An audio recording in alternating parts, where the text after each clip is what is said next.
రోజుకి కరెక్ట్గా 1 మంత్ నుంచి మీరు ఇవన్నీ ఏదో మీ మీడియాలో అన్నట్టు ఎపిసోడ్స్ గోవాడ్ ఎపిసోడ్స్ చూస్తూనే వస్తున్నారు. ఈ రోజుకి కరెక్ట్గా 30 days అయింది. మీకు నేను ఇదివరకే ముందే చెప్పాను, 2 years నుంచి శ్రీని గారికి ఆమె ఇంటి నుంచి గెంటేసినప్పటి నుంచి శ్రీనివాస్ గారు బయట ఉన్నప్పుడు శ్రీనివాస్ గారికి నేను దప్పదప్పాలుగా ఈ హౌస్ ఇప్పుడు ఇక్కడ ఏదైతే ఉన్నానో ఇల్లు కట్టుకోవడానికి నేను ఒక 2 crores వరకు అమౌంట్ అతనికి అప్పుగా ఇవ్వడం జరిగింది. అప్పు అంటే నేను తిరిగి రిటర్న్ ఎక్స్పెక్ట్ చేసి అతనికి నేనేమి డబ్బులు ఇవ్వలేదు. ఎలాగైనా కార్యాలయం నిలబెట్టుకోవాలి, మళ్ళీ శ్రీని గారు ఇక్కడే టెక్కల్లోనే ఉండాలి, మళ్ళీ వైసీపీ కార్యాలయం కూడా ఇక్కడ టెక్కల్లోనే ఉండాలనే ఉద్దేశంతో ఈ అమౌంట్ అతనికి ఇవ్వడం జరిగి ఈ ఇల్లు మళ్ళీ కన్స్ట్రక్షన్ చేసుకోవడం జరిగింది. ఇక్కడే కార్యక్రమాలను చేయడం కూడా జరిగింది.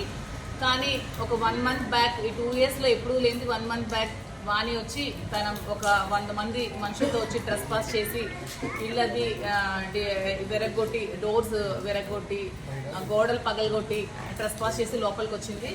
లోపలికి వచ్చి ఈ హౌస్ కూడా ఆక్యుపై చేసుకోవడానికి ట్రై చేసి కోర్టు కూడా ఆశ్రయించింది. నేను కోర్టు వారి నిర్ణయానికి ఎప్పుడు కూడా గౌరవిస్తాను, నేను కోర్టుకి నేను ఎప్పుడు ఎగ్నెస్ట్ కాదు. ఇది కూడా ఆక్యుపై చేసుకోవాలని చూసినప్పుడు శ్రీని గారిని నేను కలిసి, శ్రీని గారు ఇంకేం పరిస్థితి, ఇది కూడా ఆక్యుపై చేసుకుంటే ఎలాగా, మీకోసం కదా, మీ మీద అభిమానంతో ఈ పార్టీ కార్యాలయం మళ్ళీ నిలబెట్టాలని కదా మీకు డబ్బులు ఇచ్చాను, ఏంటి పరిస్థితి అంటే, నువ్వు దానికోసం ఎక్కువ ఆలోచించాల్సిన అవసరం లేదు, నాకు ఎప్పుడు ఒకలా డబ్బులు ఉంచుకునే ఆలోచన మనిషిని నేను కాదు, ఈ హౌస్ని నీ పేరు మీద రిజిస్ట్రేషన్ చేస్తానని చెప్పి 6వ తారీఖు మార్నింగ్ పలాస రిజిస్టర్ ఆఫీస్లో నా పేరు మీద ఈ ప్రాపర్టీ రిజిస్ట్రేషన్ చేయడం జరిగింది. సో మీ పత్రికా ముఖంగా నేనేం చెప్తున్నానంటే, ఈ ప్రాపర్టీ కంప్లీట్గా నాది, లీగల్గా ఈ ప్రాపర్టీ కంప్లీట్గా నాది. సో ఈ ప్రాపర్టీకి వాణి కానీ దానికి సంబంధించిన వ్యక్తులు కానీ అనుచరులు కానీ ఎవ్వరు కూడా రావడానికి ఎటువంటి రైట్ లేదు. ఆమె భర్తతో ఏవైనా విభేదాలు ఉన్నా, ఏవైనా లీగల్ ప్రాబ్లమ్స్ ఉన్నా ఆమె లీగల్గా తెచ్చుకోవాలి తప్పితే ఇలా ట్రెస్ పాస్ చేసి 100 మంది తీసుకొచ్చి, నిన్న కూడా మీరు అందరూ చూశారు, నేను ఒక్కదాన్నే ఉన్నాను ఇంట్లో, నిచ్చెన పెట్టి పైకెక్కి నన్ను చంపడానికి ప్రయత్నించారు, పవర్ కట్ చేశారు, వాటర్ లేదు, నిన్నంతా పవర్ లేక వాటర్ లేక చాలా సఫర్ అయ్యాను. పోలీస్ వాళ్ళు చాలా సపోర్ట్ చేశారు, నేను కాదనట్లేదు.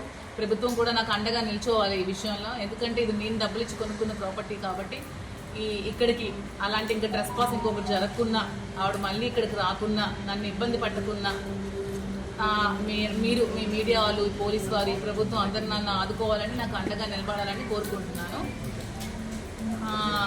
నిన్న ఎవరు అడిగారు శ్రీని గారు ఇది ఇష్టపూర్వకంగా చేశారా ఏంటా అని, దానికి సంబంధించి శ్రీని గారికి కాల్